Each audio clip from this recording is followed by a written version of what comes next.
Halo semuanya, selamat datang kembali di channel ini. Jawab deh, belakangan ini, jagat maya kita dihebohkan oleh sebuah inovasi yang super ambisius.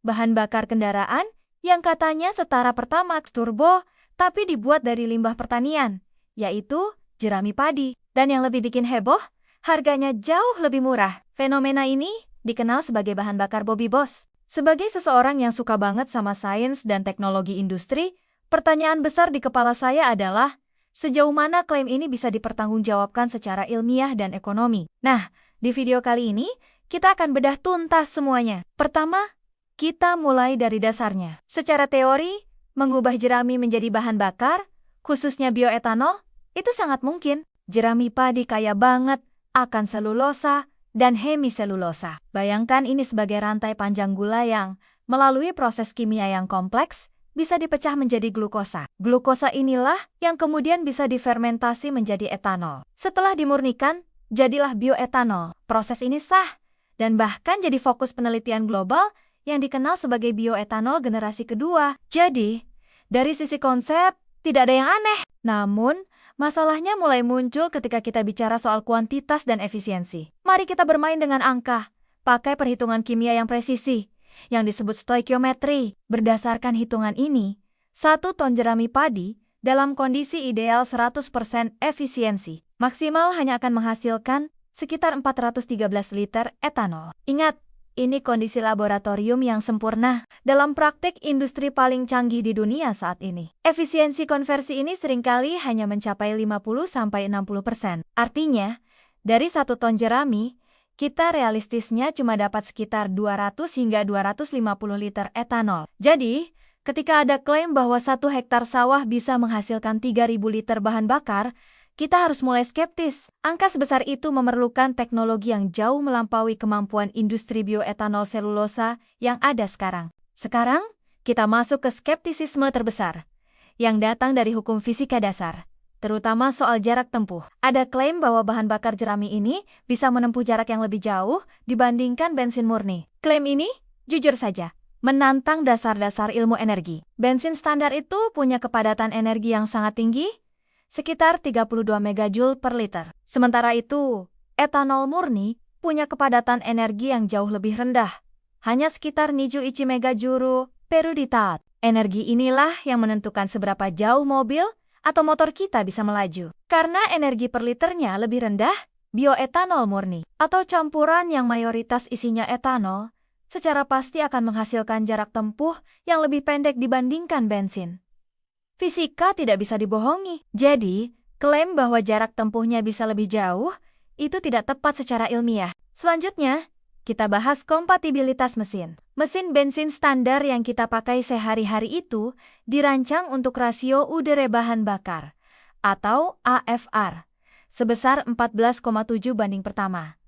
Nah, etanol, karena dia bahan bakar yang mengandung oksigen, butuh rasio yang jauh lebih kaya, sekitar 9,7:1 menggunakan etanol murni pada mesin standar yang tidak dimodifikasi bisa bikin mesin bekerja tidak maksimal, atau istilahnya running lean. Selain itu, ada sifat alami etanol yang harus kita waspadai. Etanol itu higroskopis, artinya dia gampang banget menyerap air dari udara. Kehadiran air dalam bahan bakar bisa meningkatkan risiko korosi pada komponen internal mesin, terutama kalau materialnya belum dirancang khusus untuk tahan terhadap bahan bakar berbasis etanol. Ada kejanggalan lain yang menarik, yaitu soal nilai oktan atau RON. Etanol murni itu sebenarnya bahan bakar dengan RON yang sangat tinggi, seringkali mencapai ke 108 kalau produk ini memang bioetanol murni atau hampir murni. Kenapa dia hanya diklaim punya RON 98?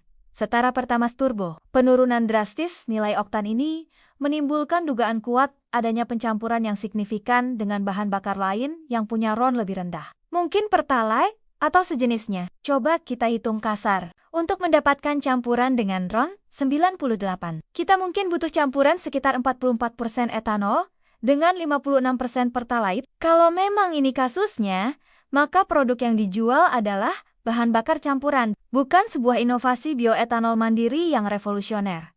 Ini lebih ke aditif atau peningkat oktan. Namun, tantangan terbesar dari inovasi berbasis jerami ini sebenarnya ada di sisi ekonomi dan industri. Kita tidak bisa melupakan studi kasus global yang sudah ada. Ada perusahaan kimia raksasa asal Swiss, namanya Claron. Mereka punya teknologi bioetanol selulosa canggih bernama Sunliquid, yang juga mengubah jerami menjadi bahan bakar. Mereka berhasil secara teknis, tapi beberapa waktu lalu mereka mengakui kegagalan secara ekonomi. Pabrik canggih mereka di Rumania terpaksa dijual karena biaya produksinya jauh lebih tinggi daripada harga jual bahan bakar di pasaran. Kenapa bisa begitu?